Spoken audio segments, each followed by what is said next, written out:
Shalom. Luar biasa hari ini, amin. Setiap hari pasti luar biasa karena kita punya Tuhan yang luar biasa.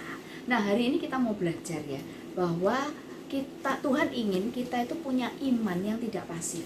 Wah, iman yang tidak pasif gimana? Mungkin kita berpikir bahwa, loh, iman saya ini aktif, Bu. Aktif apa? Aktif klaim sana, klaim sini gitu ya. Aktifnya apa? Oh, dalam nama Tuhan Yesus, dalam nama Tuhan Yesus. Tapi aktifnya itu adalah mengejar apa yang kita inginkan. Dan kita berpikir bahwa, oh, iman itu adalah alat tukar gitu ya, untuk mendapatkan apa yang aku mau. Sehingga semua yang kita inginkan, kita pakai iman. Nah, istilahnya kita pakai iman untuk mendapatkannya. Nah, hari ini kita belajar sesuatu yang berbeda. Iman yang sejati itu bukan ketika kita mendapat apa yang kita mau, tapi iman yang sejati itu adalah ketika kita tahu apa yang menjadi kehendak Tuhan, dan dengan rela kita mengerjakan, menghidupi kehendak Tuhan itu, walaupun itu bertentangan dengan keinginan kita.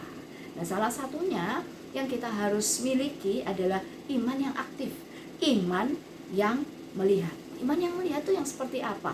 Saya terberkati dengan Matius pasal yang ke-13 ayat yang ke-16 dan 17. Demikian bunyi firman Tuhan. Tetapi berbahagialah matamu karena melihat, dan telingamu karena mendengar.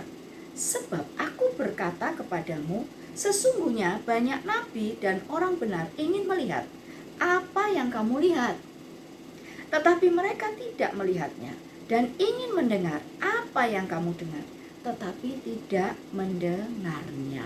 Wah, waktu saya membaca ini saya berpikir, mendengar, melihat. Kalau kita ngomong ya, saya bisa mendengar, saya bisa melihat. Tetapi ternyata maksudnya Tuhan melihat dan mendengar lebih dari apa yang kita bisa lihat dengan mata jasmani dan telinga jasmani. Bahkan dikatakan, loh, para nabi aja gak bisa, belum tentu bisa melihat itu.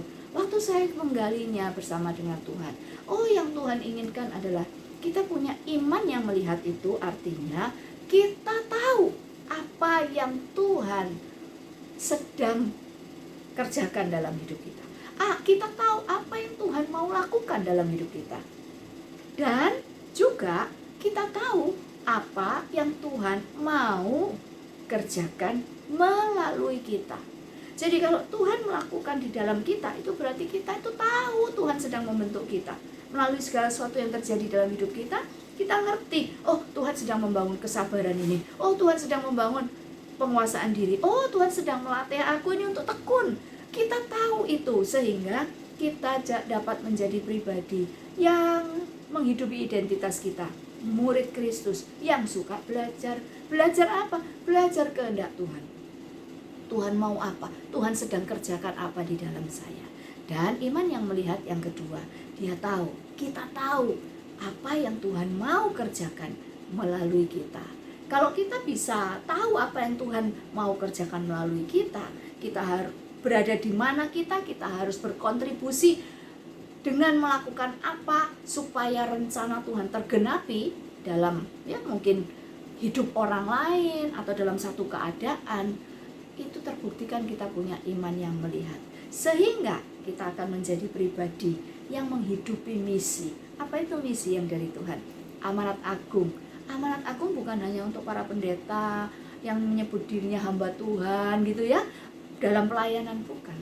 Amanat agung itu diberikan untuk semua kita, umat tebusan Kristus. Jadi itu menjadi tanggung jawab kita semua.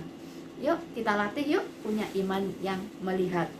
Melihat, mengetahui apa yang Tuhan mau kerjakan dalam kita. Kita juga tahu apa yang Tuhan mau lakukan melalui kita, sehingga kita tidak jadi orang males, kita nggak jadi orang yang pasif, nunggu aja Tuhan mau lakukan apa. Tapi kita secara aktif mengerjakan dan ikut ambil bagian dalam karya-karya Tuhan. Tuhan Yesus memberkati.